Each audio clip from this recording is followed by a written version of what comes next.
Yeah, Hoy once again. Beers with Max.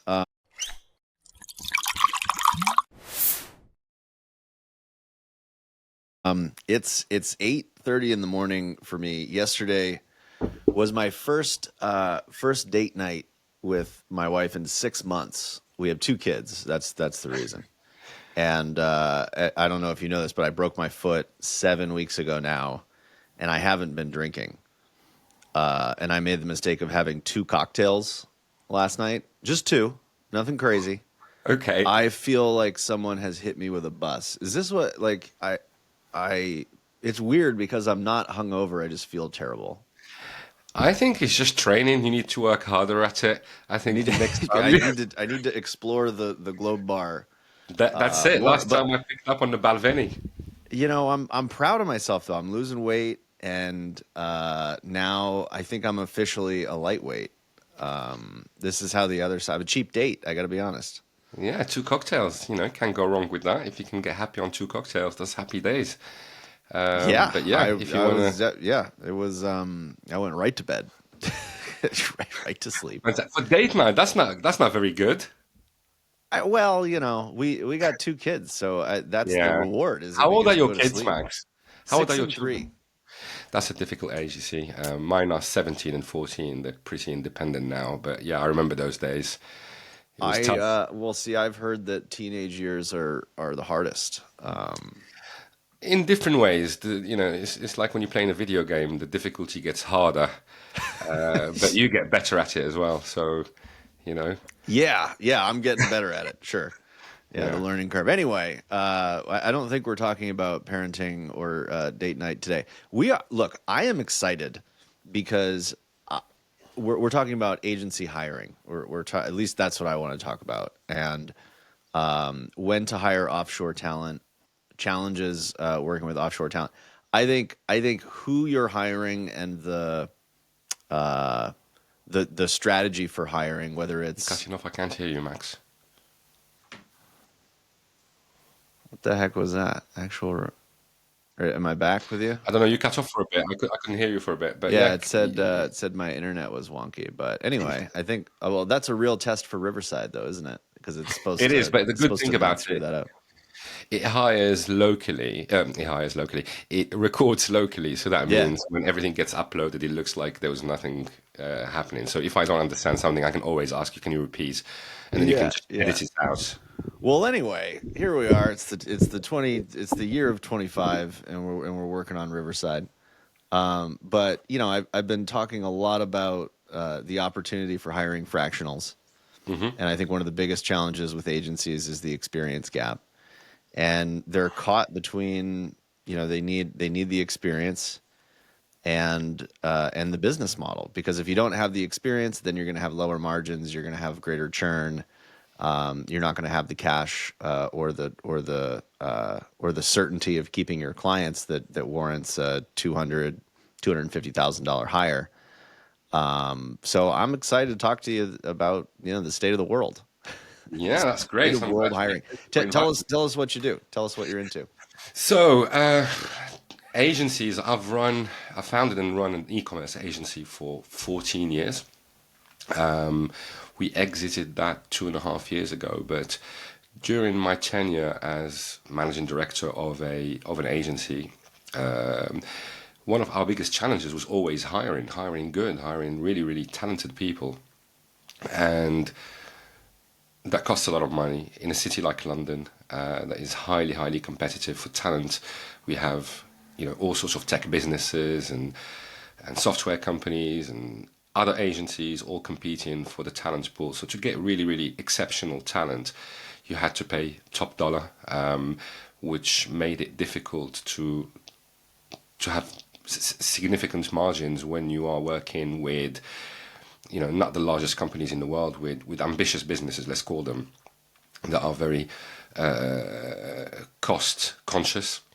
So one of the solutions, or one of the challenges that we had to find a solution to is hiring well and being cost effective with our, hiring budget. So we looked offshore, and that was maybe 15 years ago, and we started kind of exploring different regions, um, different areas within our business that we can hire offshore for client facing versus production staff.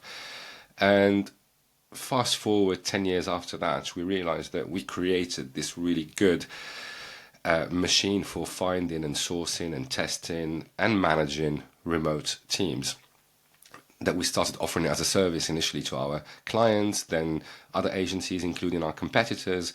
And this is when the penny dropped and we realized that we had a business within a business. So we split the two together.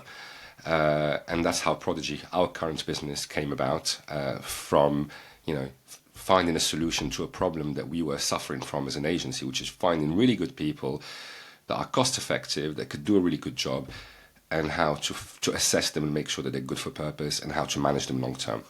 So right now we offer that as a service to other agencies, brands, and clients from different industries in the UK and United States.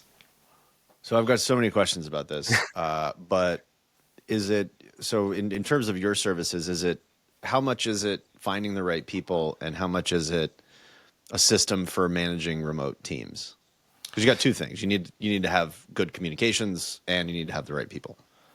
Yes, so we deal with the first part of that equation, because ultimately, once we place a talent in people's businesses or in organizations, the onus is on them to manage that resource. There is a one-to-one exclusive relationship with them, so we're not there sort of getting involved with the day-to-day or processes. I mean, in many occasions, we give them advice, we share our experiences, and we make sure that they're doing the right things. And we keep very close contact with both the resource and with the talent, the employees and the employers, to make sure that both parties are happy with the engagements going forward. But we're not actively managing the resource. Our real skill is in resourcing, finding the people, testing them, making sure that they're a really good fit for the agencies in this case, and making sure that both parties are a good match for each other. And once that engagement starts, just keeping in touch and making sure that everyone is happy. So you're based out of London, correct? Headquartered in London, yes. Yeah, headquarters in London. So I'm on the East Coast of the U.S. and a lot of the agencies I talk to are U.S. based. We've got, I mean, if you include Alaska, which oddly enough, I'm talking to a company in Alaska. They're like 5 hours behind. So we span 3 time zones. Mm-hmm. And I'm talking to 20, 30 agencies, new agencies that I meet every month. I got to say 90% are fully remote. Mm-hmm. And they got people in different time zones. But just within the U.S., I really don't see a lot of agencies embracing, especially client-facing roles, but even some of the technical roles where they're collaborating on a daily basis with people that are in client-facing roles. I don't see them. I don't see them going offshore. Maybe Canada, Mm-hmm. but really, I think there's a leftover bias of, we need people that are local. We need people that don't have an accent. We need people in our time zones. But I think we're one step away from everybody really realizing that you got great talent in Europe. I guess I'm wondering, like, as you work with some U.S. companies, yeah? Yes, we have a number of American clients, yeah. Are you seeing a bias from American companies that isn't as present with European companies? I think the bias exists everywhere. I think everyone thinks that the best, there is almost like a hangover from the pre-COVID world of everyone Yeah, that's what working. I meant. There's like a hang. Yes, right. And everyone thinks that the best people are the people that can come to their office, that live in their vicinity. So you have a lot of UK clients, maybe London-based or Manchester-based or New York-based in America, or that thing that the best people are the people in my city, because traditionally that's how we've done business. Everyone sat in the same office, and these are the best people. I remember my business partner, David, who you've met, saying to me, like, the best designers in the world are in London. And I'm like, such a biased statement to make. Like, was Well, this I the would Olympics? always We won every year. I don't know, but I would always marvel at agencies when and I say, well, what makes you different? Why are people paying you a premium? And they go, well, we have the best people. yeah, well, everyone And can believe it's it. like, That's okay, good. none of your people drive more than 45 minutes into your office. So Yeah. you're telling me that in like they're designing things. You're telling me that you have the best designers in the world, And how and did you that they measure all that? live within a 45. Like that's just a fantasy. It is totally a fantasy. And as I said, it's a hangover from pre-COVID world where everyone used to be in the office every day, and they still think that if I can't see my resource, how can I make sure, how can I assess them? How can I make sure that they're good? And once I know they're good, how can I make sure that they're working? Now, the model has changed irreversibly.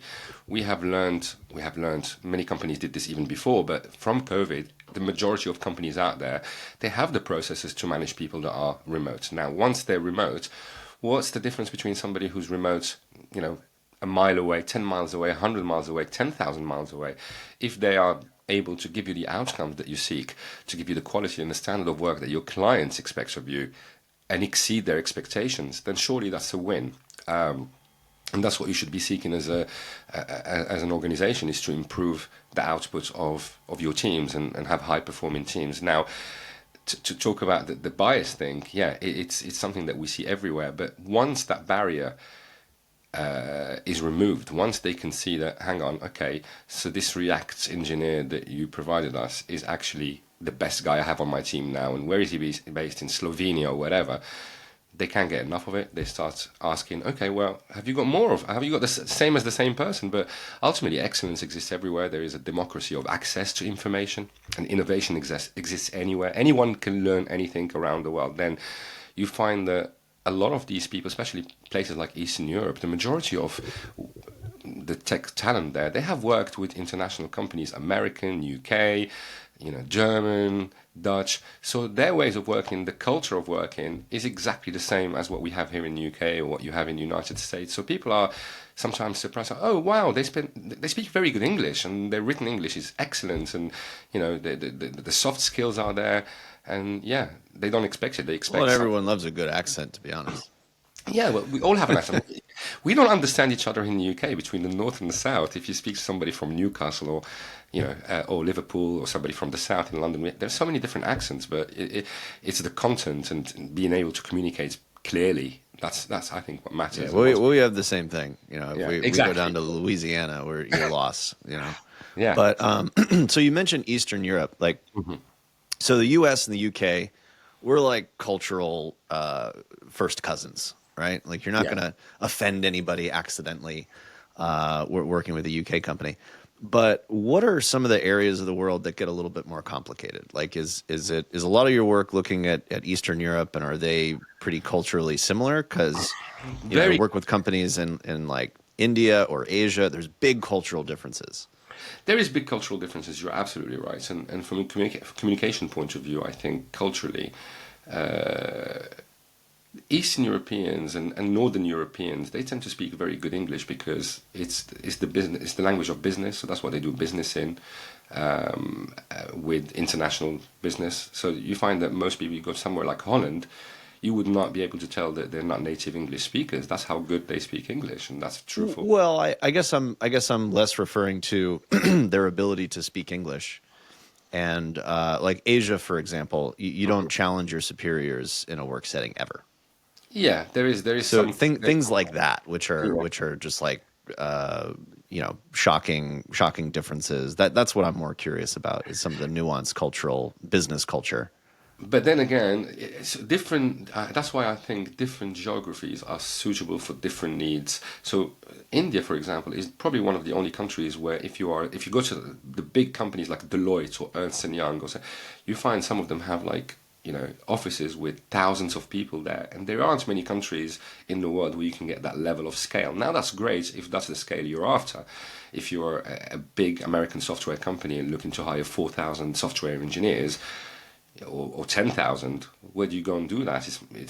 It's much easier to do that in a country like India, where I last looked. I think they churn out something like 4 million grads a year, most of them from engineering and technical subjects, which is incredible. That's like bigger than some of the population of some of the countries we deal with. The whole population. That's every year the amount of people hitting the job market. So if you're looking at that scale, and this is the sort of thing, but for the majority of agencies that are between, I don't know, 10 to 200 or to 500 people, they're typically looking to hire teams that are anything to small squads, maybe ones and twos, maybe specialists here, maybe 10 or 20 people.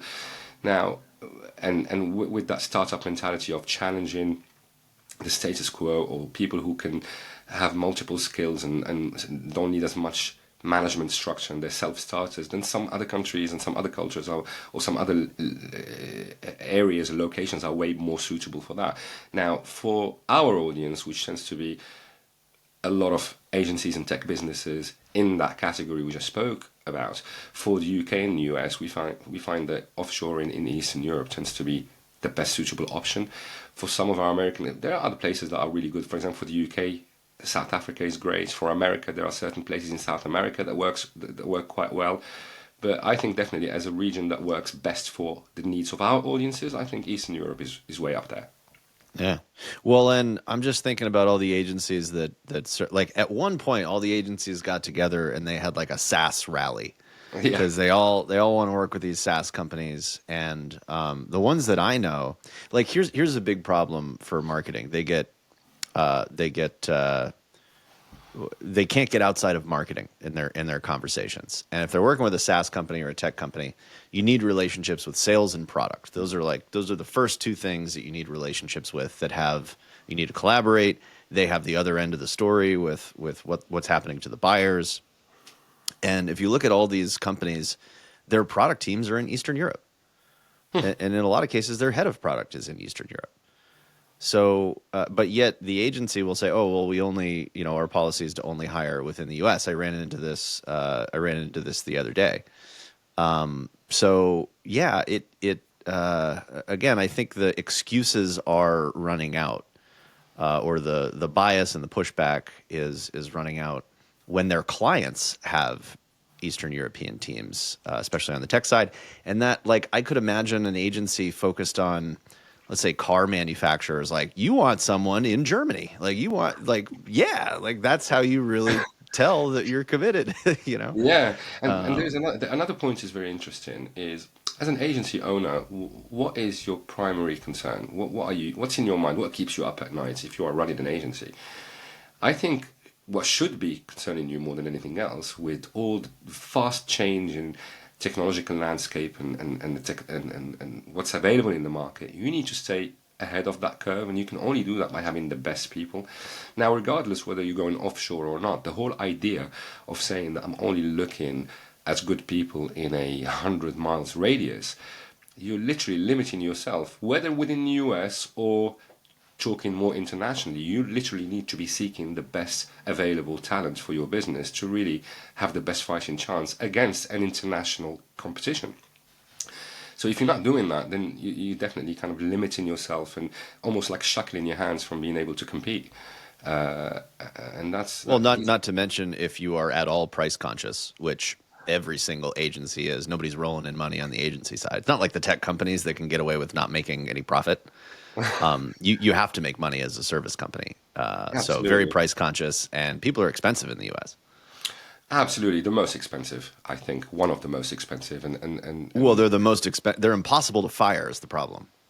and there is that. That's another. That's true in Europe. That's true in the UK as well, and especially when you are in an agency market where it's a constant feast and famine. You might be pursuing a number of prospects and for 3 months, and then suddenly four drop.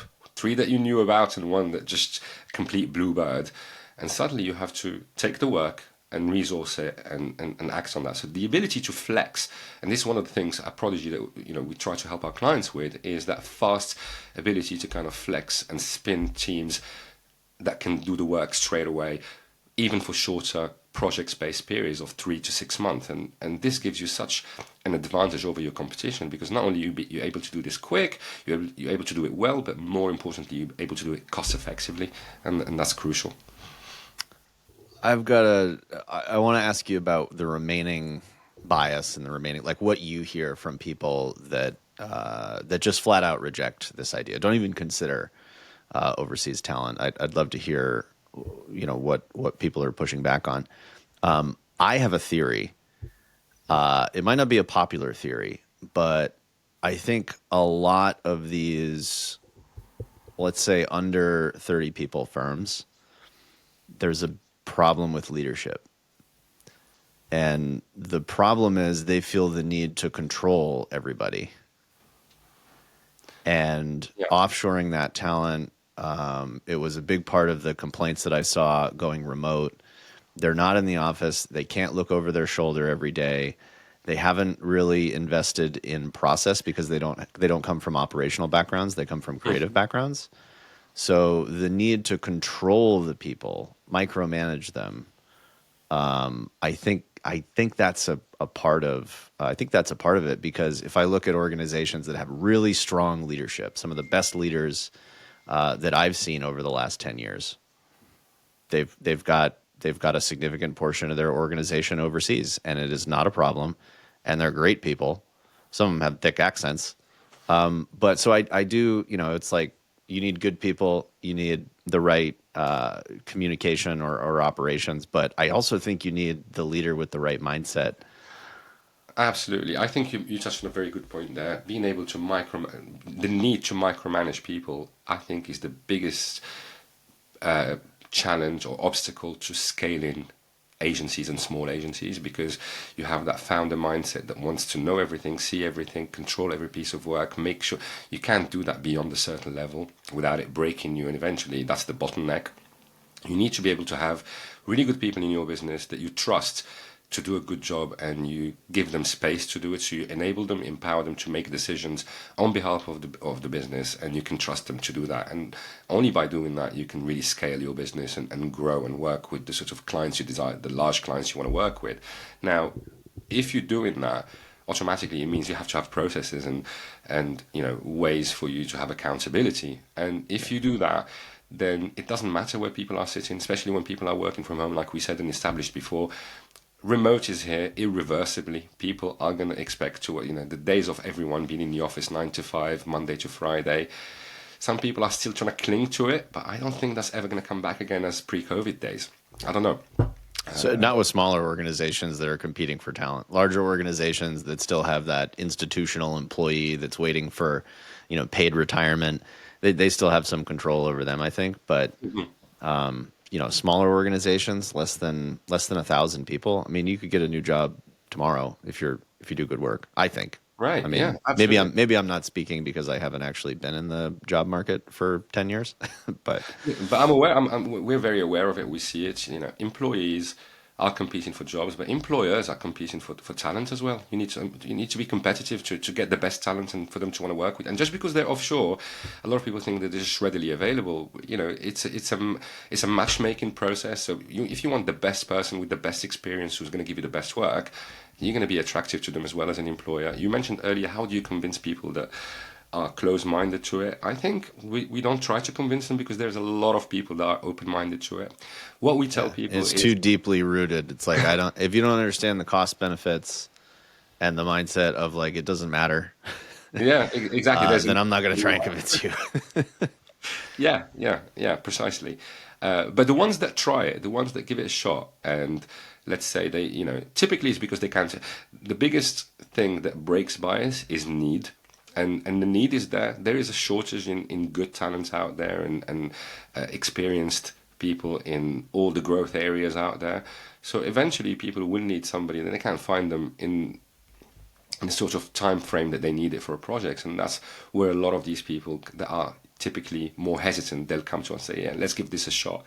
In our experience, once they try it, they never look back. They think, okay, why haven't I done this maybe 5 years ago, 6 years ago? And then they open their mind into like a bigger talent pool that is amazing out there for them to capitalize on. Yeah. Well, you mentioned the need for flexibility in agencies. Now, pre-COVID, everyone got the retainer bug, and I think things were a little bit more stable. After COVID, clients don't want long-term retainers. It's a super long sales process, and they're resistant to, yeah, let's sign up for a year, let's sign up for 2 years. They're going for quarterly engagements. Some are even going to monthly after the challenges that they experienced like 2 years after COVID. The year of COVID and the year after that was fantastic for agencies. 23, 24 really broke people's back. But so now we're in this spot where agencies are still hiring full time and they're paying people benefits. It's impossible to fire them. They're taking on a lot of risk considering clients are on these short-term contracts. Yeah. On one hand, you're committing to like people for long term, but you don't have the commitment from your clients. So how do you? Yeah, yeah, Yeah. and they do hire ahead of revenue. I've found, like David Baker talks about this a lot, is keeping your capacity below demand, meaning always have more people Hmm. on the wait list to work with you. Don't do this like, oh yeah, we got a strong sales pipeline. Let's hire somebody for $150,000 and hope those deals close. No, it's That no way to breeds run a sort of business. like, that breeds taking on business that's bad business, and then you get the churn sickness. So is there, when you're hiring offshore, Hmm. is it easier to flex teams up and down? Is it like, what are the benefits in terms of flexibility? Okay, well, it really depends on the area that you operate in. So if you're looking at, sort of skills that are really available in the market, so say typical, very popular development platforms, or UX designers, online marketers, tech SEO, paid media, this stuff, we have thousands of people that are very highly qualified, and we can literally send profiles within 24 to 48 hours. But then there are areas that are more niche, or there's a higher scarcity when it comes to the talent in that particular sort of cluster or specialism. What we tend to do with our clients who are operating in those industries, we understand their needs, and we, prior to any engagement, make sure that we go and explore the resourcing opportunities and map out possible hires for them ahead of the curve. So instead of actually going and hiring people and waiting for the business to drop, when you engage with somebody like us, we do that on your behalf without any commitment. We just basically establish like a map of available resources. So when the day comes that you win the business and come to us, we're able to execute on it very quickly. Yeah, having a bench. Exactly that. Having a bench, building those relationships, understanding what are the available resources in the market, and if we can also, some of our clients even give us an idea of their people needs over the next 12 to 18 months, and if they are considerable, then we start basically planning for that 3 months, 4 months ahead. If you're talking about teams of 20, 30, 40, 50 of highly qualified people, you're not going to do that in a week or two. You need to plan for it. Yeah. But equally, if you're in an area where there is a lot of available talent, we're able to help you find really good people in a matter of days, not weeks. Well, and the surprise, I think one of the spirals that I see is an agency will be surprised that one of their client facing, they've got 3 or 4 clients that they're the primary point of contact with. They'll just leave with very little notice. Yeah. And that's normal, but the challenge is it takes so long to fill that role. Maybe it takes 2 or 3 months to fill that role. You lose The a client client. then, so the Yeah. client goes from one point of contact to a temporary point of contact that isn't permanent, because that client is going to then go to the new person that comes in. So that's 3 different points of contact in a period of 3 months, and they probably weren't doing great anyway because the person left for a reason. Yeah. So these like, not having that bench of talent and the disruption that it creates when somebody surprise leaves. Those clients are done. Like, Too those much for are that. Yeah, those are that level of 70% churn risk. volatility, literally, yeah, you'll be lucky to keep that client. Even at the best case scenario, if somebody leaves you like this, having done a good work for a long time, and the client is already in doubt, what you find is that many clients will serve notice the moment you tell them, okay, that person is gone and I haven't got a replacement, or you have a temporary replacement. Especially if they're looking at something that is revenue generating, say like paid media or whatever.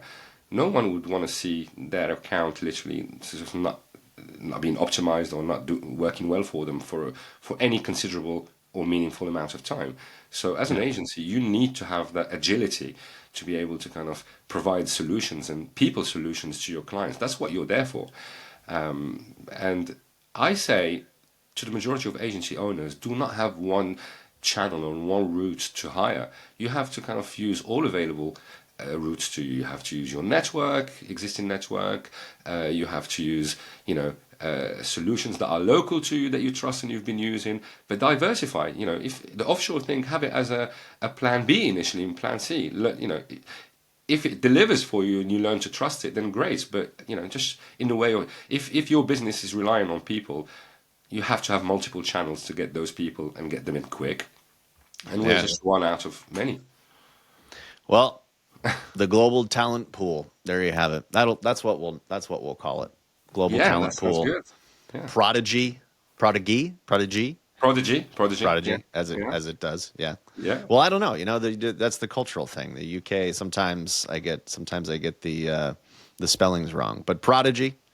Catch up. Where can people find you on LinkedIn and a little bit more about these services? We're on LinkedIn. We're online as well. Prodigy.team. Yeah, hit us on LinkedIn. Hit us on the web. We're Well, yeah, I appreciate you sharing some wisdom. Please do. I'm going to be following you on LinkedIn and the posts and stuff because yeah, that's like my number two thing. One is people have crap process around managing client relationships, and two, there's an experience gap. So well, they go hand in hand with each other, right? they do literally. Yeah. Max, thank you very Well, much for having me today. Really appreciate yeah. it. Cheers. For those of you binging on beers with Max, don't operate any heavy machinery and tip your waitress. Cheers. See you next time. Thank you.